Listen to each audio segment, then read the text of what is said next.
Want to speak real Spanish from your first lesson? Sign up for your free lifetime account at SpanishPod101.com. Hola, soy Romina Romagnolo, tu profesora de español. Hi guys, my name is Romina Romagnolo. I'm your Spanish teacher. Y hoy voy a explicarte cómo utilizar la preposición en español. So today I'm going to teach you how to use the preposition en español, in Spanish. During this video, you're going to realize that most of the time this preposition can be translated into English as in, at, or during. So just as in English, in, at, and during are talking about two things. We are either talking about time or we are talking about location. Veamos primero cómo utilizamos la preposición en para hablar de tiempo en español. So let's focus first in how we use the preposition en in Spanish to talk about time. I'll give you a couple examples. En el año 2003, Carolina se mudó a Madrid. En el año 2003, Carolina se mudó a Madrid. En el año 2003, Carolina se mudó a Madrid. I'm sure you can guess the meaning of this sentence. Basically, we're just saying in the year 2003, Carolina moved to Madrid. So here the preposition en is showing the time, exactly the year where this happened. En Pascuas, viajé a Chile. En Pascuas, viajé a Chile. So in this example, again, I'm using the preposition en to talk about the time that I traveled to Chile. During Easter, so you can see that in this case, I'm not going to be translating the preposition en as in, as in the previous example. Instead, I'm going to translate it as during. During Easter, I traveled to Chile. I guess you can also use the preposition in English, but I'm not too sure about that. I think it's okay if you say, I traveled to Chile in Easter. I think that's grammatically correct as well. So yeah, I guess it really depends how you want to translate this phrase. En diciembre empecé la dieta. En diciembre empecé la dieta. So here you're using the preposition followed by a month, okay? So it's perfectly fine in Spanish to say en plus a month, okay? En enero, en febrero, en marzo. So the example that we were saying just now was I started my diet. I started a diet on X month.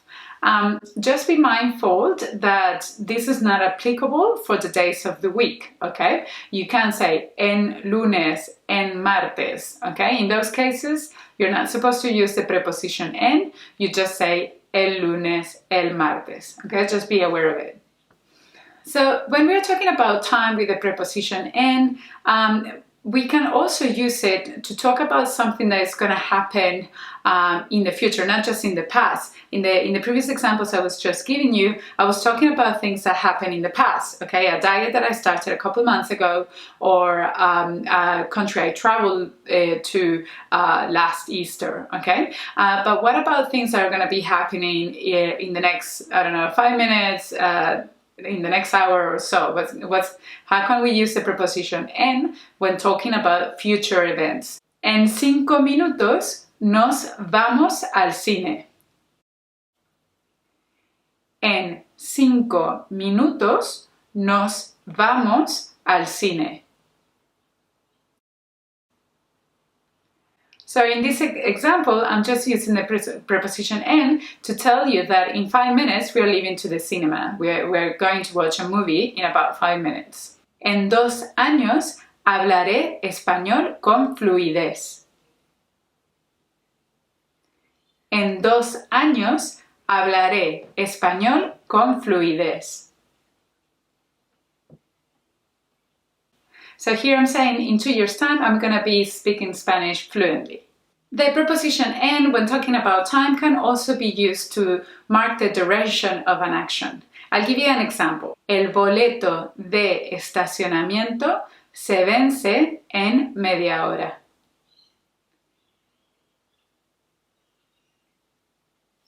El boleto de estacionamiento se vence en media hora.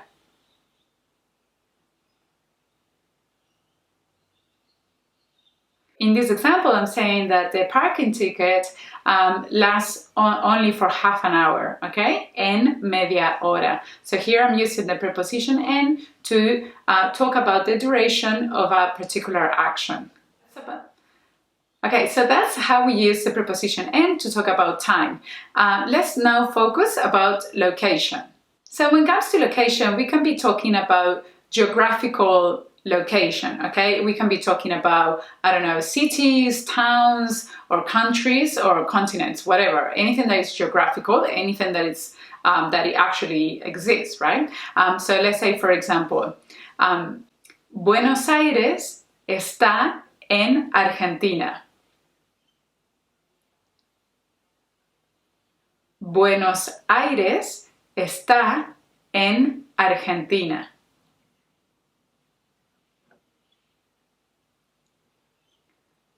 So here, la preposición en means in. Buenos Aires, the capital city of Argentina, is in Argentina. María está de vacaciones en Colombia. María está de vacaciones en Colombia. So here we are saying that Maria is having a holiday in Colombia, is currently in a holiday in Colombia. So of course when we talk about location, it doesn't necessarily mean only geographical cities or countries. It can also mean just any place, really. La cama está en la habitación. La cama está en la habitación. So here we are saying the bed is in the bedroom, okay? Me olvidé el paraguas en el carro. Me olvidé el paraguas en el carro. So here we're saying I forgot the umbrella in the car. So basically here we are talking about the inside of the car. In this example that I just mentioned, we can replace in Spanish the preposition en by the preposition dentro, okay? Instead of saying en el carro, I can say dentro del carro. In this context, both en and dentro mean inside. Las flores están en la mesa. Las flores están en la mesa. So here we're saying that the flowers are on top of the table. In this case, we can also replace the preposition en by the preposition sobre. Las flores están sobre la mesa. Sobre and en, in this case, both mean on top of. Sometimes when we are talking about space, it's not necessarily something that it's an actual space. It exists in reality. It can be a metaphorical one as well. Por ejemplo, tú estás en mi corazón. Tú estás en mi corazón. So here I'm saying you are in my heart, okay? You're not literally in my heart, otherwise I wouldn't be able to breathe and live right now. I would be probably dead. But it just basically means that I'm using the preposition en with the sense of location, but this location doesn't really exist. It's just metaphorical. That is so romantic. ¡Qué romántico!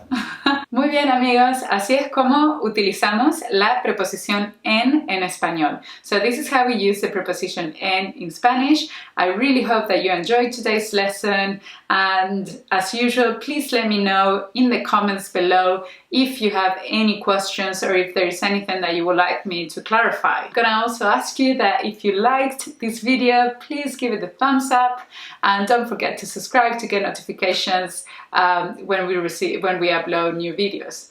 Muchas gracias again for watching this video. Thank you so much for watching this video, and I will see you in our next class. Nos vemos en la próxima clase. Adiós.